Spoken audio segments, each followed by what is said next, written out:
मला नाही बोलायचं तुमच्यासोबत. ऐक ना, ते नाही येते घेऊन काहीतरी करते हा, करा हा, करा करा ठेवते. करा. हा, लगेच त्या इमर्जन्सी आयसीयू मध्ये हा? अयो अयो, ठोके वाढले. बापरे बरोबर बरोबर आले. अरे बाबा बाबा लय सिरियस आहे का? ए, नको नको नको सुनीता सुनीता नको रडू मला बाबा नाही सुनीता मला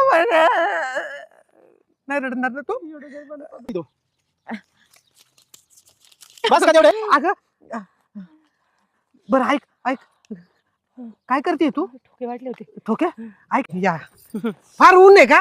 खूप जास्त. हो ना बापरे हे बघा हे आपलं बांधकामाचं काम चाललेलं आहे इकडे हा. तुमच्याकडे जमीन किती आहे? पप्प्या हा, बाई जमीन विचारती सांग. जमीन म्हणजे जोक केला तू विनोद केला विनोद जमीनच नाही यांना. जमीन नाही ही पण आता जोकच करायला लागली. अरे आमच्याकडे आहे ना 150 एकर जागा आहे 150 एकर. आमच्या आई वडिलांनी आहे ना लगेच आमच्या नावावर ह्याच्या नावावर 75 एकर माझ्या नावावर 75 एकर केली.